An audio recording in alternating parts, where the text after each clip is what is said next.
नमस्कार जनपद कानपुर देहात के सम्मानित निवासियों, मैं आपका प्रमुख जनगणना अधिकारी जिला मजिस्ट्रेट कानपुर देहात कपिल सिंह बोल रहा हूं। मैं आपके सभी के समक्ष ये अवगत कराने आया हूं कि जनगणना 2027 इस बार पूर्णतः डिजिटल एवं स्वगणना सुविधा के साथ आ रही है। इस बार की जनगणना पूर्णतः डिजिटल माध्यम से संपन्न कराई जाएगी।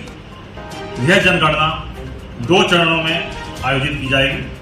पहला चरण जो है वो मकान सूचीकरण एवं मकान गणना का होगा।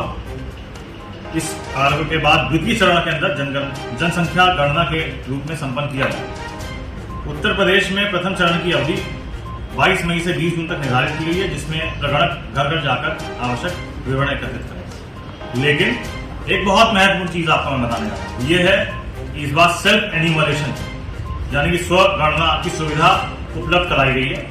ये सुविधा मकान सूचीकरण के प्रथम चरण के प्रारंभ होने से 15 दिन पूर्व, यानी कि अब प्रारंभ हो रही है। कब से प्रारंभ हो रही है? 7 मई से 21 मई 2026 तक ये आपके लिए सुविधा उपलब्ध रहेगी। कब से? 7 मई से 21 मई तक ये सेल्फ एन्यूमरेशन की सुविधा जनगणना की आपको उपलब्ध रहेगी। स्वगणना की प्रक्रिया अत्यंत सरल और सुविधाजनक है।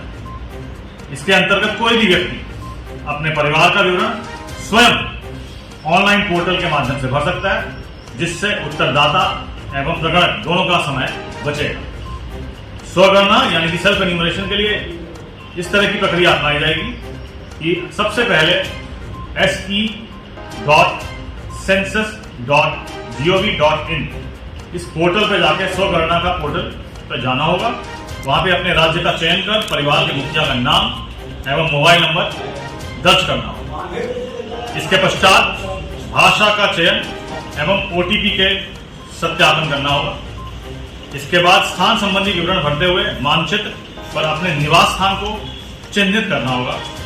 तत्पश्चात निर्धारित प्रश्नावली यानी कि क्वेश्चनेयर को पूर्ण करना होगा, जिसमें वही प्रश्न होंगे जो प्रगणक द्वारा घर घर जाके पूछे जाएंगे।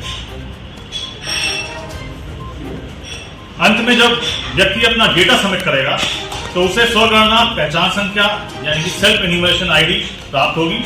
इस आईडी को सुरक्षित रखना आवश्यक है। जब प्रगणक घर पर आएगा तब उसको यह आईडी प्रदान करनी होगी, जिसके आधार पर प्रगणक यानी कि एन्यूमरेटर सत्यापन कर डेटा को रिकॉर्ड में सम्मिलित करेगा।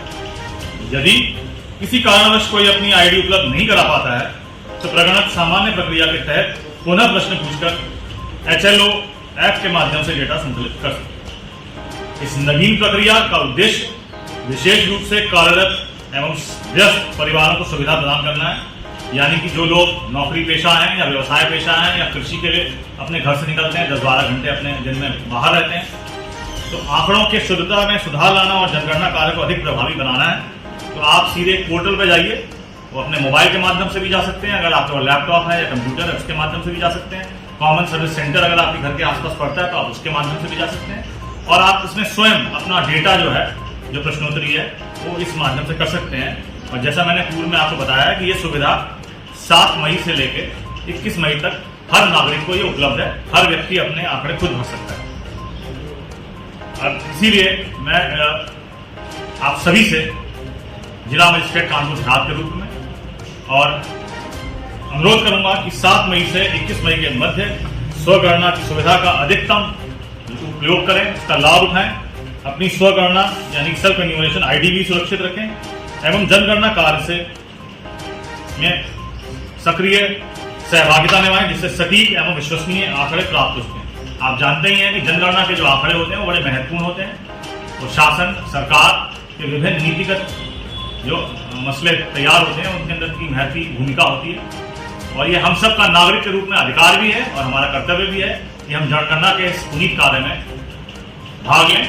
मैं पुनः आपको अवगत कराता हूं कि मई 7 से लेकर 21 मई तक इस सेल्फ एन्यूमरेशन की स्वगणना की सुविधा पोर्टल पर जाकर उपलब्ध है। कृपया उस पर जाएं और अपने आंकड़े, अपने परिवार के आंकड़े दर्ज कराएं। धन्यवाद। जय हिंद।